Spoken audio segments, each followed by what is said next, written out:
Good evening. Tonight, in our discussion of games of strategy, the Paul Owen and Dr. Wictz Colloquium on games of strategy, we will be talking about game trees and sequential games. We have tonight Paul Owen, of course. Good evening. Austin from Dr. Wictz. Hello, interwebs. And Aaron from Dr. Wictz, coming to you live from Baltimore, all together at Unpub 7. Woo! Yeah. Right. No other woos? No? Okay. So this episode's chapter is dealing with sequential moves. Yeah, the book that we've been looking at, the Games of Strategy, Chapter 3 addresses what they call sequential games, games in which each decision that somebody makes is in the knowledge of the decisions that have come before. And so we can describe a sequential game in the form of a network of decision points. Each point is when a person, or in some cases an external entity, chooses one of several paths. And then downstream of that path comes another decision point, another node, where that same player or another external entity makes another decision and chooses among one of several paths. So if we did this like a simplified version of that, let's imagine I'm choosing to go buy ice cream, so I'm making a decision, and then whether or not I choose to go buy an ice cream is going to affect Austin's decision, whether he chooses to go buy ice cream. But he's making his decision after I've made my initial decision. And with the knowledge of the fact that you made that decision. So that's what constitutes kind of the essence of a sequential game. Sequential game is said to begin at an initial node, so there's a known starting game state. So in that example, my decision would be the initial node. Right. Mm-hmm. And since there's only two decisions being made, after I've made my decision, which would be a branch, because I have two branches. Right. I either buy ice cream or I don't. Right. Then Austin would get to choose whether he buys ice cream or not, and that's his initial node after I've made my choice. And the interesting thing about that example is, so two branches emerge from your initial node. There is the I decide to buy ice cream and the I decide not to buy ice cream. And at the end of each of those branches is a decision node for Austin. So there's really Austin has two decision nodes, but only one of them will he actually exercise a decision, depending on what you did. Right. And what you don't realize is that while I might want ice cream, I have a third option. I get to flip a coin to make the decision for me if I want to get ice cream. Oh, you're making this more now complicated. I'm going to make this really complicated. Don't do that yet. I don't think our audience is ready for that I'm yet. Two-Face. No, don't do that yet. I mean, I think people may want to know that even though you're right, there's only going to be two options available for Austin based on what I've done. We could map out all four options for Austin. That'd be all of the pure strategy possibilities. Right. That's kind of where I was headed. And then the result of that is Austin has a total of essentially four branches coming from his decisions. And in the case you've elaborated, there's no further decisions to be made. So each of those would end at a terminal node, and each terminal node would have some payoff for you and for Austin, assuming that you're the only players in the game. And this will allow the players to see how their behavior affects each other. So for Austin, he knows that if I go get ice cream, he can see what his payoff is going to be for getting ice cream and not getting ice cream, and he will choose the one that gives him the highest payout. Right. Which is usually getting ice cream, regardless of what he chose. And this is leading to rollback solutions. Right. I can look at what decisions Austin's going to make, depending on whether or not I'm going to get ice cream or not get ice cream, and depending on which set of decisions work out best.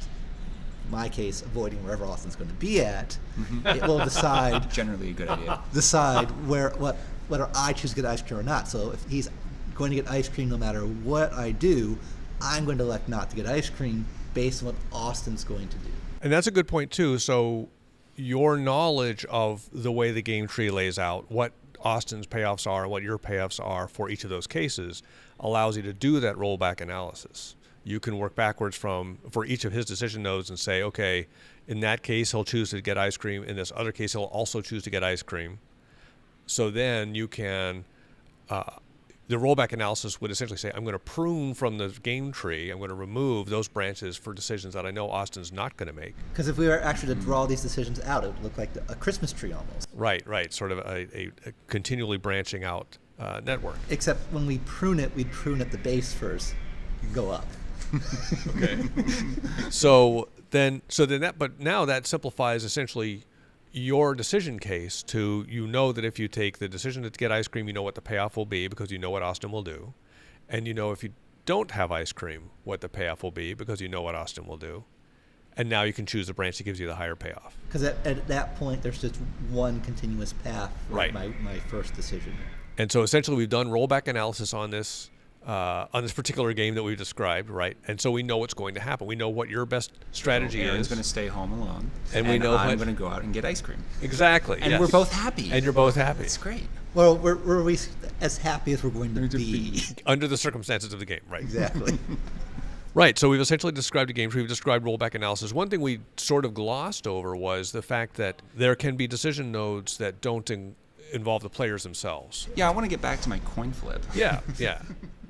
So let's take that case now. So you can have a decision node where something happens outside the control of the players that can result in one of several branches. And the coin flip is an example. The node is the decider, I guess, is the coin, or it can be called random event or nature or whatever. And I find it is interesting in the book, what they use is the word nature. Yes. To describe every sort of external event. Right. that could possibly happen. As a board game designer, I call it dice. Sure. Chit pull. Okay. Cards. Or Card cards. shuffle, yes, exactly. Or Whatever randomizing element, spinner, yes. small children. So in the case that Austin describes, the case that Austin describes, after Aaron's decision, you could have a node for a coin flip, and then, whether it's heads or tails, then a decision node for Austin, whether he chooses to get ice cream or not. Now, I noticed that this can later be combined with simultaneous games, but we're not doing that today. Right. But we are prefacing that this is a possibility. Just our focus today is purely on sequential games. We will get to simultaneous games in a later future episode. And at a later point, simultaneous games with sequential games. Right. One more bit of terminology that's worth going over. So we mentioned that making a choice at a single node, that's called a move. And then having a plan of action that governs what your moves are going to be over the complete map of the game tree is called a strategy. So it's interesting, and this is what I found I struggled with a little bit at this part of the book, where he said even if you've done some rollback analysis and evaluated that there are certain decision nodes that you're never going to get to because of decisions you will have made earlier in the game, a complete strategy still governs what you would do if you were at that decision point in order to be a complete strategy. I'm not sure why that was necessary, but he sort of hints that will become important later. Right. I guess it's just the idea that even once you've mapped it out, you shouldn't be really changing. If you're changing your strategy while you're playing the game, then you haven't actually created a complete strategy. Right. So, Right. you can't call it that. You can't call it a complete strategy if you keep making stuff up as you go. Paul, I think you wanted to get into the consequences of having these game trees. Sure, right. So in the case of a simple game, right, being able to map out a game tree, being able to do rollback analysis, you can evaluate how the game's going to turn out. Now, of course, if you have a game that's too complex, you get to the point where you can't do that anymore. But what's interesting is, so let's take, I guess we can go into a sequential version of the Battle of the Sexes and talk about how that would work. Well, what is the game of the Battle of the Sexes? So the game of the Battle of the Sexes poses a situation to a married couple. What do they want to do this evening? For what social event do they want to go to? The wife prefers opera, but the husband prefers bullfighting, was the one that I read.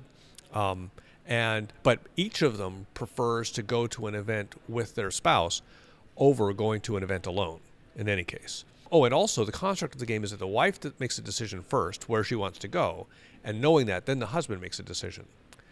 So the way the game plays out, if the wife has chosen the opera. The husband will choose the opera because he'd prefer to be with the wife than be at the bullfight alone. If the wife chooses the bullfight, the husband will choose the bullfight because he'd prefer to be with the wife rather than go to the opera alone. The wife, knowing that, does the rollback analysis and says, oh, well, if I choose opera, we get to go to the opera. That's my favorite thing of all. And so she chooses opera, and therefore the husband says, well, I guess I'll go to the opera. And so they end up with a payoff of the wife's maximum possible payoff, and then the husband's, well, it's not as bad as being alone. I'll go to the opera payoff, right? The interesting thing about that is, talking about consequences in this particular game, there's what's called a first mover advantage, right? The person who goes first gets to choose a path that results in their maximum possible payoff. The other players have to settle for whatever payoff they can get in that situation. In essence, going first means you win. In a sense, yes, right. Assuming that it's competitive, and in this case it isn't necessarily competitive, depending on how you look at it. As we would say in game theory, it's a non-zero-sum game. A non-zero-sum game, exactly, yes, right. So we're talking about consequences. I mean, is it worth getting into kind of some of the shortcomings of rollback analysis like we were... And I mean, the only other question is, but what if the husband comes home, kicks down the door, is like, honey, I'm home, and we're going to the bullfight tonight. Yes, right. It's so this happening today, we're going to go. Well, okay, but I don't know if that's the best example, because in essence, he just became the first mover. Right. After a fashion, right. So then if you consider signaling to be a move, then yes. But is signaling, because we started talking about this last episode, right. Would that be a signal, or would the signaling only come in if the couple started arguing about what they wanted to do? It's a signal. The question is it a credible signal? Right. So what does he have that says he is fully committed to going to the bullfight? Does he have bullfight tickets already? Hey, honey, look what I have. Does he have, I'm sorry, honey, I've been banned from the theater. They threw me out for something I did there the other night. Right. Right, so this goes to, right, so signaling, of course, is giving information in a way that intended to manipulate the decisions of the other players, or to elicit information. No, it's really to give her information, right? Well, it is to clearly communicate an action that you're going to do. Right. And so in the rollback analysis, right, the wife is now faced with the situation of thinking, well, no matter what I pick, the husband will choose the bullfight. And because that signal was credible, it now alters the behavior of the other player. So you're seeing the signaling being effective when it alters the behavior of the other players in a way that's closer aligned to the preference of the player providing the signal. Now, even though in this example she still makes the first move. Well, that's what we're saying, because the important part is that she still has to make the first move, but he has to make the signal and still go second. That's the tricky part here. Well, it's almost as if, this is a tough part, is he really still going second, or by committing the signal did he just become the new first mover? That sort of implies that we've reconstructed the game tree. We put a decision node before the wife's decision. That's the husband has a decision of what signal to make before the wife's decision. Well, it turns the game into no longer about, the game becomes who can get home first to make the first credible signal. And if you both make credible signals that you're going to your event, no one is going to an event together. I got myself thrown out of the theater for punching the orchestra leader's face, and my wife already bought tickets. And even worse, my wife joined PETA and tried organizing a protest at the event, right. and they threw her out for that. So she's been banned from the arena. Right. So in any case, that's a situation where but yes, by signaling you can affect the rollback analysis. Therefore, like you say, affect the wife's decision and result in the advantage going to the first signaler or to the husband or whatever. Well, Paul, you had another example. You had a different example, though. We can kind of get out of this little infinite rollback of first player, first move, push. Right. I put my hand on top of yours, you put your hand on my top. So let's talk about what's called the ultimatum game. That's a situation where that almost sounds like the same thing we were just talking about. It's sort of an ultimatum, right? So suppose I am given an offer. I'm offered $100, right? And I'm playing with Austin, and the deal that I get is you make Austin an offer of part of that $100. If Austin accepts, he gets to keep his portion, you get to keep yours. If Austin rejects, then neither of you gets anything. So I look at, essentially, I have 100 decisions, 100 branches off my tree. And then Austin has 2 branches off of each of his decision points.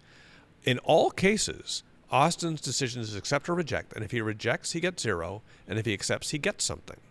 So in all cases, my rollback evaluation is Austin should accept whatever offer I give him. Therefore, I offer Austin $1. Austin, needing $1, says yes, and I get to keep 99. That's what rollback analysis would say. You think. And keeping it simple, this would be like a one-off game. You're not playing this game over and over again with Austin. Very good point. It's not like we're going to do this over and over again, or I'm going to do it with 100 other people or anything else. It's just a one-time offer. So, do you have the money on you now? I haven't been made the offer yet. All right. Okay. Right. But in practice, in terms of social experimentation, empirically, that's not the way human beings behave. In fact, the general results are that, first of all, the player A will tend to offer something closer to a 50-50 deal, even though it's not in their best interest to do so.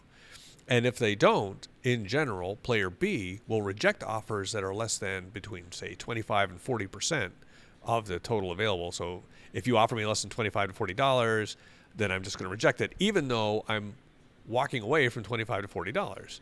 The social analysis seems to suggest that there's a perception of fairness that comes into play, both for player A, who thinks, well, it's not fair for me to just keep 99 and offer $1, and for player B, who thinks, well, he's being unfair to me, and I'm not going to accept an unfair deal.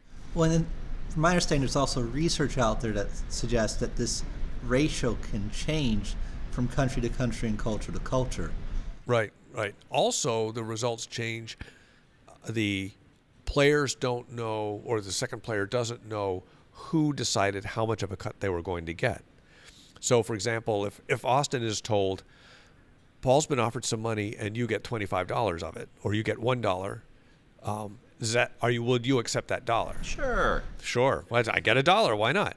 You don't think of it, you don't perceive it as Paul's being unfair to me by only offering me $1.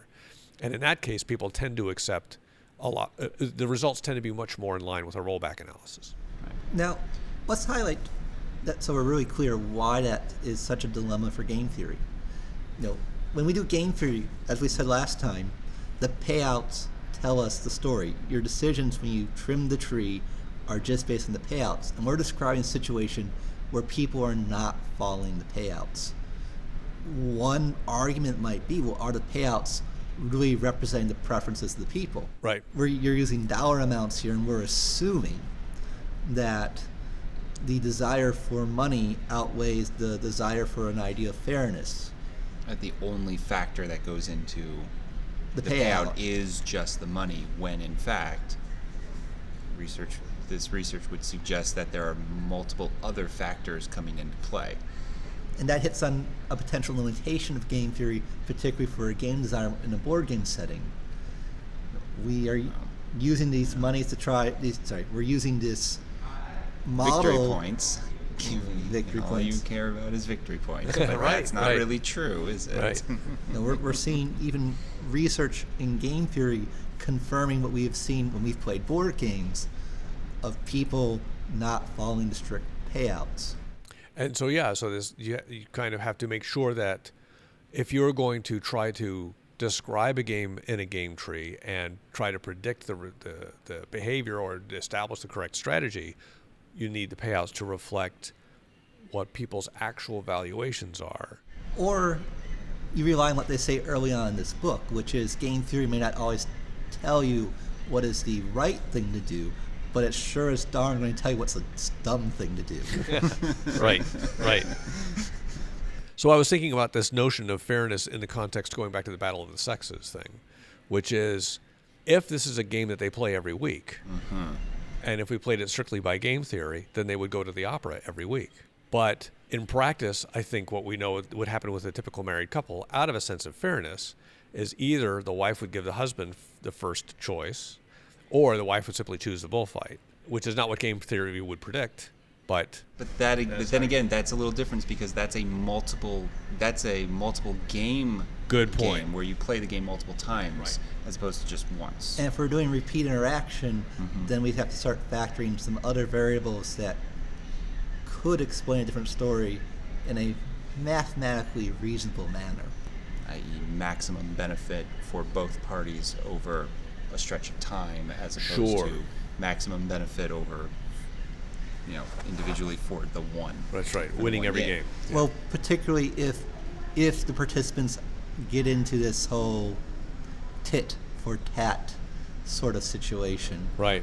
Because now they're using that to drive the long-term results, which could potentially produce a higher expected value for the husband than if he just always went with the pure strategy rollback solution.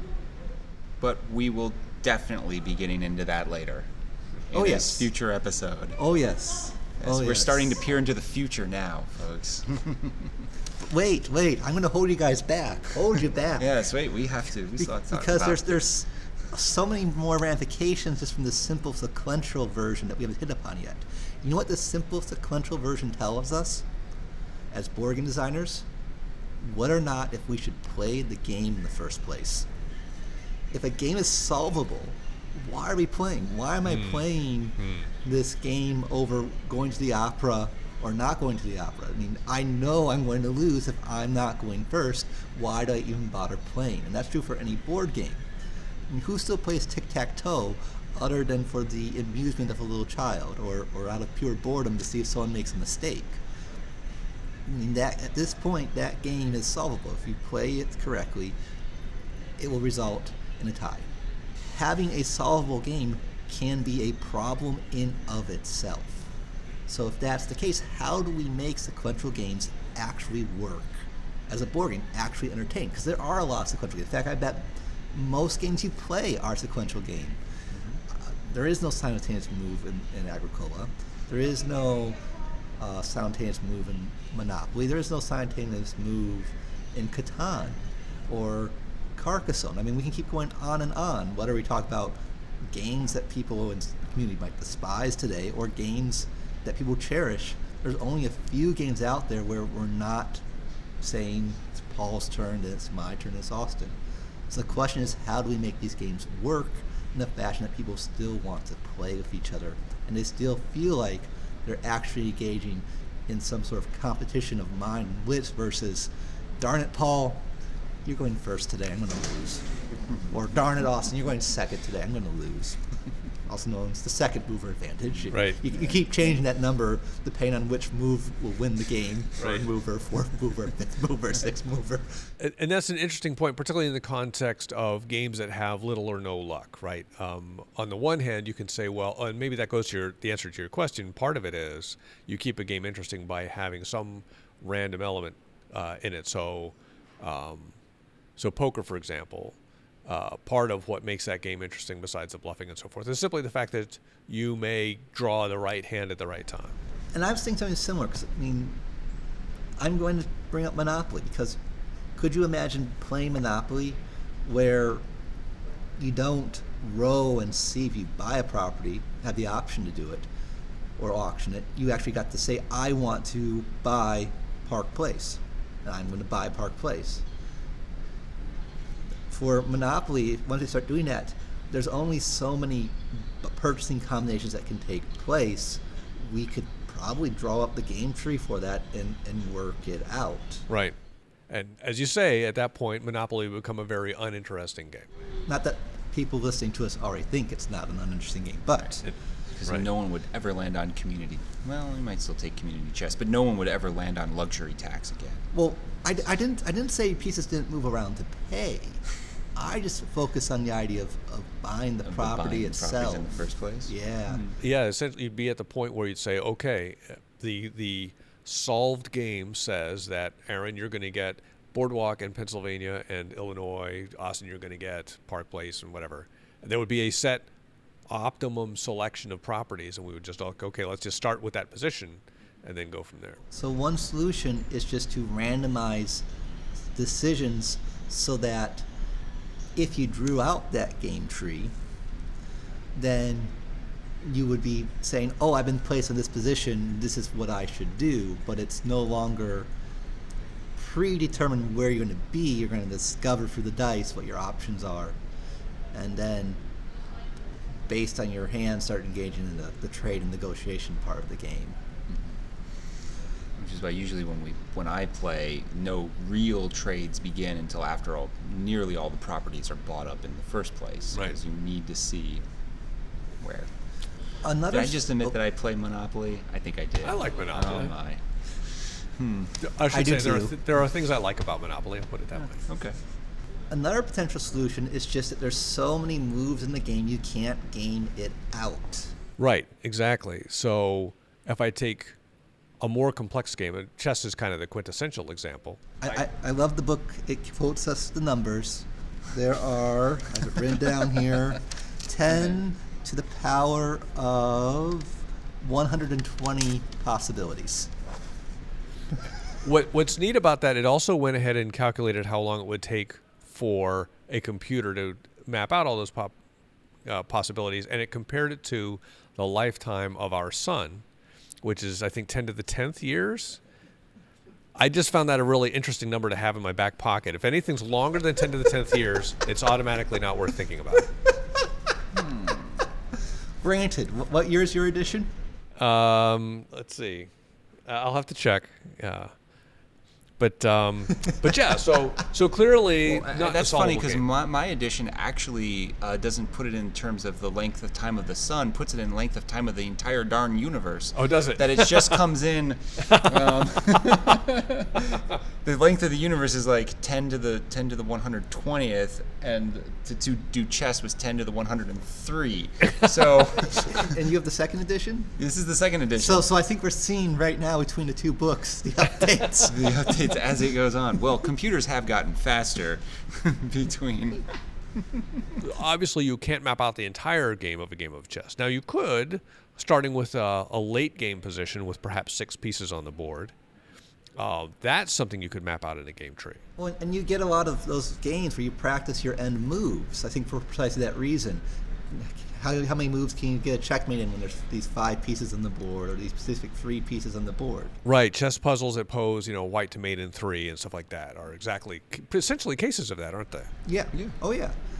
But how are you going to deal with the mid game? How are you going to deal with the beginning? If you don't have the ability to really game those out, you have to use something else. And in this book, they advocate for something that's known as a An intermediate value function? Is that what you're thinking of? Yes. Yeah, it's a very mathematic sounding name, right? It is, yes, right. It sounds like there should be a theorem associated with it. There probably is, actually. But yeah, so the idea of an intermediate value theorem is I have some way of evaluating my current position and the decisions that I have, the foreseeable decisions that I have and the consequences of those decisions. So if I'm looking at a situation where I can take an opponent's queen or I can take an opponent's rook, in a very short term, I might say, well, the decision to take the queen is a better decision because the queen's a more valuable piece, assuming that I value the queen more, right? But if I look out 2 or 3 or 4 moves in the future and I see, well, if I take the queen, then the rook will checkmate my king, now my evaluation, my intermediate value evaluation is different. Well, and the neat thing about this is, since you're relying on this intermediate value function, it is possible that you could have competing intermediate value functions. Mm-hmm. And as people compete over it, one may be better than the other, and you can see like an evolution in intermediate value functions responding to better and better responses. So if I hear you correctly, you're saying that as people, this I assume comes from repeated play. Where Sounds like knowledge and right, known and experience with the game itself. You can start to better determine getting a better determination of those values of the intermediate. Your intermediate value theorem functions, right? I was going to say theorem, right? Yeah. So you modify your strategy, and here we use this term strategy a little bit, not in the sense of a complete strategy, but strategy in the sense of a rule that helps govern your decisions at various nodes. Okay, so getting back to the major point, so how do you make sequential games interesting? So we talked about randomization. Sure. Is one way to do it. Right. Making the game just so, with so many nodes and so many branching paths that it's impossible to, while it's possible to find a solution, it's also very extremely difficult, which I think most games would fall under that. And then is there any others that you can come up with, Aaron? Well, yeah, a timer, in essence. Limit the ability to think it out. And I know you're very interested in this topic yourself because this is a challenge for any sequential game. If there isn't a timer to force people to act, then what prevents them from not acting?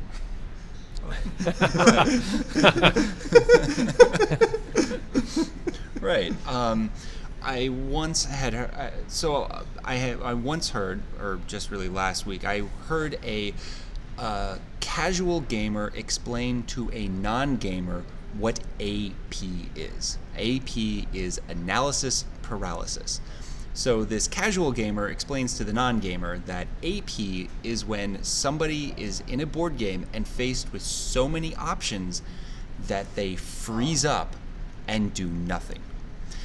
Now, I mention this story because I find that to be an inaccurate way of talking about AP. I'd agree. Because in my mind, when you think about AP is actually you looking at all the options available to you and then not being able to decide upon which path is the best path to take. Yes. So in your mind, you run down like 3 or 4 moves in advance going in one direction, and you come up with a board state. And then you come back and then you run down 3 or 4 moves going with a different strategy. And then you run down again and you do something even crazier and crazier. So, and in your mind, you're keeping in your head the 4 or 5 different end state positions, and you're trying to evaluate which one is actually better than the other. Right. And usually when you have a game with AP, I find that the big problem is that you are not able to assign values to any of those intermediate states. And so it is very difficult to decide on which path to take. And it gets even crazier in games where the players who are good seem to be good by doing really crazy things. And then you're like, oh no, is what I came up with crazy enough to actually win the game? Or get me on a path towards winning? I don't know. This is not something you can solve by just giving someone a piece of paper and a pencil and say, draw the darn game tree. Well, not in a reasonable amount of time. Not in a reasonable amount of time. And then even if, even if there are, say, victory points attached to these things, so that's one way that can help. You're like, oh, if I do this, I'll get 5 victory points. If I do that, I'll get 6 victory points. But if it is a complex enough game, usually in, say, the beginning or mid-game, in the mid-game section, getting a lot of victory points right now doesn't necessarily help you in the end state, towards the end state of the game. So usually these games, the games we now have nowadays have that trade-off. Where you're like, oh, I can get lots of victory points now, but then I don't have my engine built, so I can't actually exploit the massive amount of victory points I could gain some other way at the end of the game. Right. It's funny because as you were describing analysis process, I'm reminded of one of the ways that I most irritate my wife, which is usually the last round of Agricola, when I find that I have about 5 different ways to earn 2 points, and I can't decide which of those 5 different ways is the most optimum way to do so, especially if I'm already winning. She's already done the math, That's Paul. right. They're all the same result. I have to make the rice. It's 7 o'clock. We're going to have a late dinner just to make a move and finish the game. But isn't it always funny when it comes to those types of games, the games that slow down in the last 2 or 3 turns, right? Just because everyone can finally see the end game and properly evaluate everything, and then the game just reaches to a halt. Yes, and you because have to wonder, can evaluate the whole tree, yes, right? You now before can you feel obligated to do so. And before, it was just so far above your head that it's just like, oh, I guess I'll just do this. I like sheep. I'll get some sheep. Yeah, it was fine. And then it's like, oh, but now if I get those sheep, that's 5 points. But if I get the ore instead, that's... Yes, exactly. That almost hits on a way game trees can be useful, and I think a problem with that game potentially. At that point in the game, you might actually want it to be a very easy game tree to solve. I mean, game trees can be used within games as a way to not be the driver of the game, but you have a pre-planned response based on the situation players are in. So you can think of games where they give you choice, but the choice is obvious, but that choice is only obvious based on a particular situation. So if the situation changes, the obvious choice changes, and instead of just telling you to do it, they let you make that decision, just in case you have that knucklehead that wants to do something crazy. So you remind me, like blackjack, for example, the decision to hit or not to hit changes depending on not just the cards that you have, but also the cards that the dealer has, in terms of what's your optimum decision. And then the same thing with the whole split, but I don't. Oh, well, yes. Yeah, I never really got into that. When do you split? Right. When do you split? Yeah. So, understanding game theory is definitely about, is my sequential game interesting at all? But it's also about, can I use this to simplify my life? Which I think you brought up a neat example of someone using it to simplify their life, realizing they didn't have to deal with all these issues. And that was the example that you guys brought up from Survivor. That was in your edition of the book, but not my edition of the book. Right. So going back to the dawn of reality TV, the very first season of Survivor, you have what's his name? Oh, so there was Richard and Kelly and Rudy were in the essentially the last immunity challenge. And essentially the result of the immunity challenge would be one of those players would get immunity. The other two votes would cancel out, and therefore the winner of the immunity challenge would essentially decide who would be eliminated, and the remaining two people would go on to the final round and have an opportunity in front of a jury of 7 players to win $1 million. So the shocking thing that happened during that episode was that one of the players, Rich, in the middle of the immunity challenge, which was, by today's standards, probably rather dull, but at the time it was very exciting. It was very TV. tense, yes. It was 3 people putting their hand to an idol and standing on a log and seeing how long they could stand still for. Fascinating. And great television, folks. And fantastic. And so Rich had one of the 3 had figured out that he could win the game by losing the challenge. Right. And shocked America when he jumped off of his log after like 25 minutes of waiting and just sat out and watched the rest of it play out. Right. Between the other 2 contestants. So the authors of the book go into a very elaborate detail in terms of working out what Rich's game tree looked like. But I remember, to your point about simplification, in my mind, it was really this simple. It was, Rich realized that if Rudy won the challenge, if Kelly won the challenge, generally speaking, the situation was Rudy was known to be popular with the jury. If Rudy went to the final with anybody, the jury was likely to pick Rudy. Nobody liked Kelly, right? So generally speaking, if Kelly won the immunity challenge, she would certainly vote off Rudy and face Rich at the final. So Rich would go to the final. Now, also in play here was that Rudy and Rich had an alliance, and Rudy was a very faithful player, or at least that was what Rich was gambling on, that Rudy would be true to the alliance. In which case, if Rudy won the immunity challenge, he would vote off Kelly, and Rich would go to the final. So essentially, with those 2 cases, Rich evaluated that there was a very, very good chance that in either case, he was going to the final round, and then he would just try to win the game there. And that's why he stepped off the log and relinquished the immunity challenge. And really made it difficult on the other 2 players. And he did, of course. And he did, of course, win. Yes. And I think people were, if I can recall, because this was back in 2000, so it was a long time ago now, but I recall people were surprised that when faced with it, the Rudy character just held so strong to that alliance. Yes. Considering in all subsequent series, the alliances were so much harder to keep. Yes, very, very true. The whole concept of an alliance in Survivor, it was very interesting how that emerged in some of the earlier episodes, because people were denying at tribal council that alliances even existed, which was, I thought, really interesting later, especially in the context of later versions of the game. But yeah, so yeah, it was not, if Rudy had done his game tree analysis, he would have voted Rich off and brought Kelly to the final and won the game. Sounds like someone didn't do their game theory right. That's right. And they made a bad decision.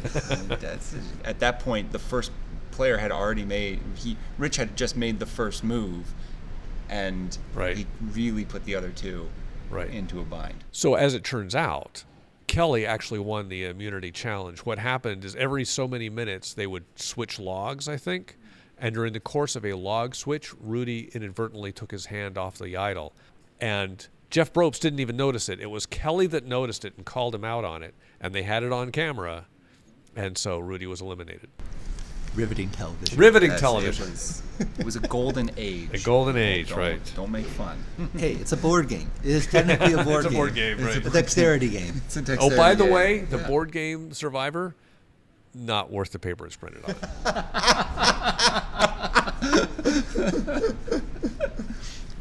Well, they can't print that big of a log with a golden idol to put your hand on. Right. So one of the things that would be interesting to talk about is just this idea of games needing a sufficient amount of complexity within their game. Right. Because if the only two things you can do for a sequential move game is randomization and complexity. Don't forget timer. And a timer. Well, we usually call that social pressure at the table. True, yes. Because I don't know how many times I just began my move and people are yelling at me to finish my move. Right. It's like, I just started. But so faced with those three options, it seems like the difficulty in designing the game is making it of sufficient complexity. Right. Without being so complex, no one plays it.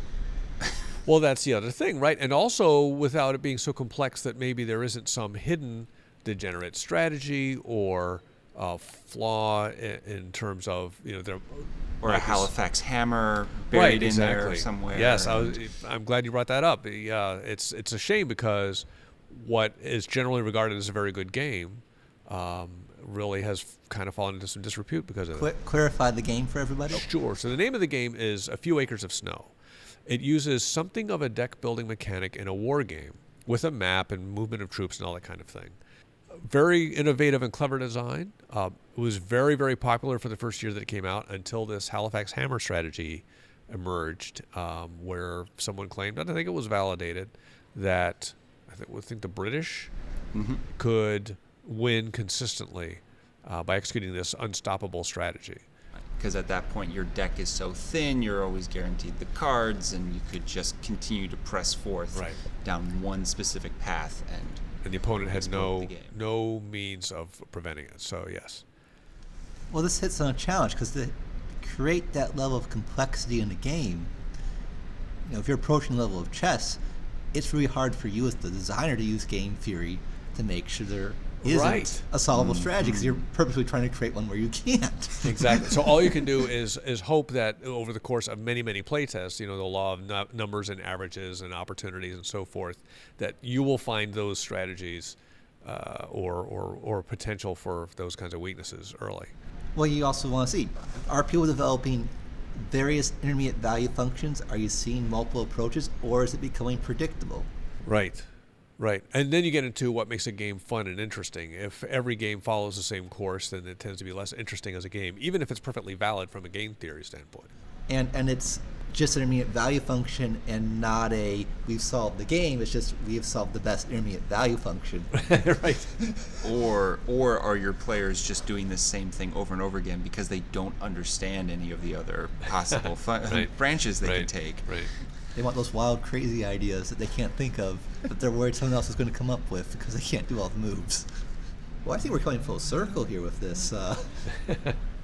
Right, have we learned anything here? Well, we've learned a lot, but... Yeah, but it's one of those things where you ask yourself, so I need to make a game that's complex enough that we can't solve it, but that means if it's complex enough we can't solve it, I'm not sure if it actually works. Even if I play test it all the time, there could still be the Halifax hammer hidden somewhere in my game. Right. The only reason, and we don't even know this with certainty, but I think the only reason we don't believe there is a Halifax hammer in chess is because after hundreds of years it would have turned up by now, right? Except for the fact. That's a non-factual though. That's just it. Prove it that because and it's the not fact there. We also already know how many years it would take to run through all of the possible games of chess. Go. Yeah, Go. Even more so. No. Actually, no. This is my counter. I'm going to argue that Go is the counter to that statement. What's been the big takeaway from all the competition with Google's computer and Go? Go players have concluded that the computer has figured something out that is better than what everyone else currently has. At the very least, it has found a better intermediate value function, and it's forcing Go players to reassess strategy across the entire game. So that suggests to me that the game could very easily be broken. It's just we haven't found the right permutation yet. Interesting. But if your game's, you have the chess solution. Your game's so complex, odds are no one will ever find it. Right. So let's take one other example, a simpler example of checkers. The book goes into how checkers, I don't know, maybe wasn't true at the first edition, but in July of 2007, it was proven that checkers perfectly played will always result in a draw. The first edition came out in 1999, so I'm pretty sure it's not the first edition. Right. Yes, checkers has been solved. Right. So that means, I don't want to say that means there's no point in playing, but I will say it means that it is possible to sufficiently learn the game that it will always result in a draw between two perfect players. It does explain why I remember hearing about a fellow who essentially never lost a game in many, many years. Clearly he had more closely identified that optimum game than anyone else. So he had a bunch of wins, no losses, and a bunch of draws. Probably a bunch of draws, yes. Okay, so yes, this does come full circle. We are at Unpub. That this is a very big lesson as to why you need to prototype your games. Right. You need to get people to play your games so that they might find something that you haven't found. Right. And even if you've play tested hundreds of thousands of times, if your game's enough permutations, if your game sells enough copies, I wouldn't be completely surprised if someone breaks it. And don't feel too bad. Yeah. You feel bad you didn't play test it enough, sure, but at some point, if there's enough permutations in your game. Right. It certainly explains why collectible card games like Magic the Gathering, which come up with many, many permutations of cards, invariably end up finding breakages in tournament competition. Right. And then they have to retcon a card. They have to remove cards from tournament plays. But there also becomes this slightly larger metaphysical question, though, is that if we are creating games, and we know that most of these games have the ability to be solved, why do we want to keep playing these games? We haven't solved them yet. We haven't solved them. We haven't solved them yet. So solving them is the fun. Or pursuing the solution is the fun. There are definitely players out there that take pride in solving a game. Yes. Mm-hmm. Solving people's prototypes. Maybe someone named Michael and Keller. We love you, Michael. Please solve our games so you solve them before someone else does when we're trying to sell them. That is a challenge in itself. And I'm sure, Michael, I know I would take great pride in saying, that's broken. That doesn't work. I'm not going to name names, but there is a game here that I do have to check in on because the last time I played it in an earlier prototype, after finishing the game, I had figured out how to solve the game, break the game, and I want to see if they actually solved the loophole that I told them about. And if not, then, play the game and beat it. I'm secretly worrying whether it's my game. No, it's not your game. It's a different game. It's not your game. I shall remain nameless because it can always get better. Your game can always get better. And we're breaking them for a reason. Mm-hmm. Well, I want to thank you guys for coming here today. It's been a great discussion. We look forward to having you guys hear us as we talk about chapter. Well, I Chapter- shouldn't say chapter. That's We should go by that's a good title. question, because right now the next thing that we have is, in my book, second edition, is Chapter 4, Simultaneous Move Games with Pure Strategies 1, Discrete Strategies. Okay, our titles are starting to diverge. Yes, things are starting to change between the years. So my chapter 4 is the same as Austin's. Simultaneous move games with pure strategies, 1, discrete strategies. Okay. So I'm the one who's going to be at the disadvantage. But for those of you who are reading along, you have the old edition, just read chapter 4. You have the newer editions, read chapter 4.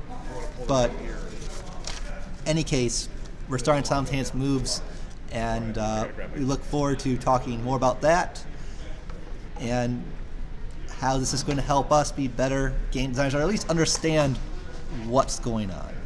If you want to know more about either of us, you can go to drwictz.com, or you can follow Dr. Wictz on Twitter at Dr. WICTZ.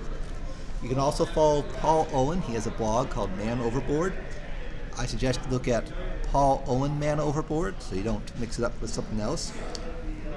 You can also follow Paul on Twitter at Paul Owen Games. Thank you, everybody, and have a good night.